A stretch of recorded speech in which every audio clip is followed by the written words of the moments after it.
I found a new game that I like to play. Maybe you'll enjoy it too. It's this fun game where I defy you to go back and find a quote or a video, an interview with Mike Bloomberg from more than 6 months ago and not find something that should be disqualifying for a person trying to become the Democratic nominee for the presidency. It's so easy, in fact, that it's really frustrating that the media hasn't really picked up on any of this yet.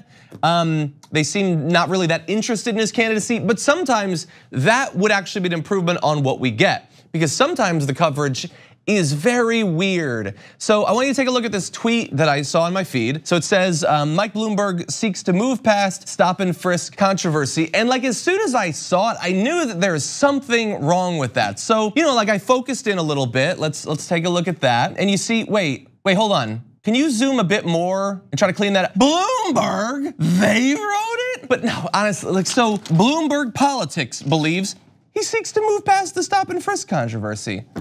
Okay, so you're a news outlet. Like, why are you just saying what he wants? I mean, I know why you're just saying what he wants. Everybody watching this knows why you're just saying what he wants.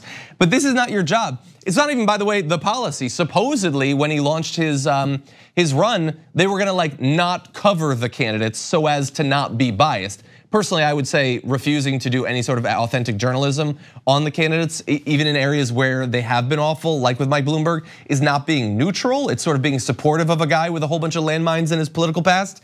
But it's just absurd that they're effectively just putting his press release in tweet form for him and sending it out there and hoping that people don't realize it. But it's in the Twitter name, man. That's not gonna work. And look, the stop and frisk thing is a massive controversy, and we've talked about it on the show before. We're gonna continue to because of how bad it was. But videos are popping up left and right. So here's one. We talked about it a little bit on the post game of the main show yesterday. Take a look at what he had to say about who is to blame for that financial collapse of a decade ago. How did we get here? What are the root causes of the crisis that you can go back. I would say it probably all started back when there was a lot of pressure on banks to make loans to everyone. Redlining, if you remember, was the term where banks took whole neighborhoods and said, people in these neighborhoods are poor, they're not gonna be able to pay off their mortgages, tell them your salesmen don't go into those areas. And then Congress got involved, as local elected officials as well, and said, oh, that's not fair, these people should be able to get credit. And once you started pushing in that direction, banks started making more and more loans where the credit of the person buying the house wasn't as good as you would like. Now, it's not so bad when the market for houses keeps going up, because the nice thing about making a mortgage loan is it's very secure. After all, if the borrower defaults, you simply sell the house and you have something that's worth more than the value of the mortgage. And that assumes that real estate prices never go down. And we just discovered that they could. So that video that you just saw is on the one hand amazing for how horrible it is on multiple levels, which I'll break down. And then on the other hand, it is the most normal sort of Bloomberg thing that you're gonna see. You've seen a few videos like it already since he launched his run. You're gonna see more every week until he eventually is destroyed in this race. Hopefully in the primary. Hopefully he doesn't become the nominee and then get absolutely destroyed by Donald Trump over stuff like this. But just really fast, because I did talk about it on that other show, that's not why the system fell apart, not at all.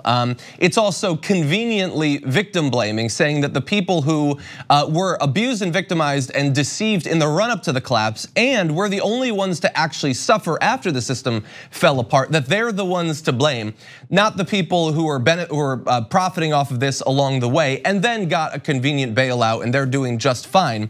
So that's convenient. Also, it's insane that he said that redlining was a policy intended to discriminate against poor people. Yes, it did discriminate against poor people, but they were poor non-white people. That was the whole idea. And he either doesn't know that or doesn't want you to understand that, and neither of those is acceptable. And again, you're gonna see this stuff more and more from places like the Danner Report. Hopefully at some point you'll see it on CNN and MSNBC, but thus far they seem incredibly disinterested in this stuff. Even though we don't have like a big team of researchers or anything. We have a few people who do this. Like you can literally just Google Mike Bloomberg, enter a year, before 2014 and come up with things like this. Did you know that in his mayoral run in New York City, he quietly left for mostly white clubs? And if you read that article, he was in clubs that didn't allow women to be part of them, some that were mostly white in that it was a white club. Like you had to be white or Jewish to be in there, and that's it. And he only left it when he decided to run for mayor and realized that that was gonna look really bad. So we're talking like 2001 he left those clubs.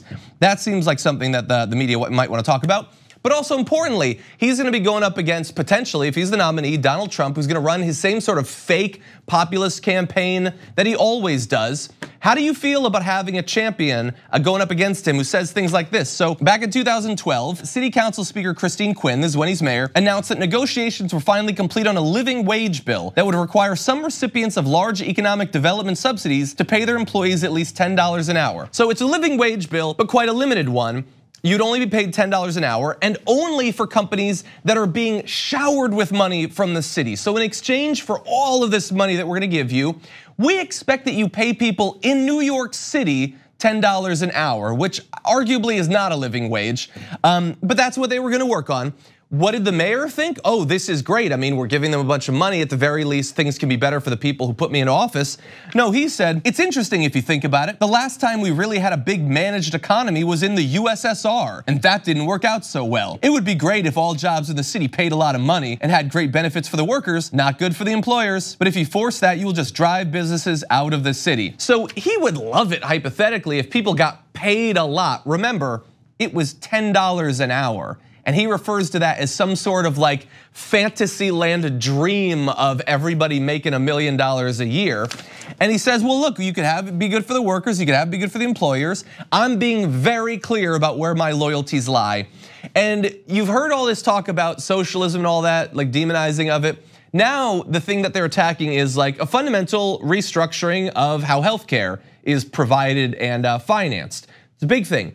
He was using that card on a $10 wage for some employers in one city in exchange for millions or billions of dollars, okay? That's the guy that's gonna go up against Donald Trump, who's gonna run against a fake populist. You feel comfortable? I don't, especially because the media so far doesn't care about any of this stuff.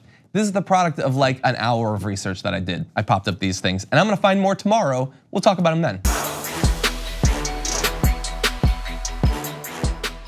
Thanks for watching The Damage Report.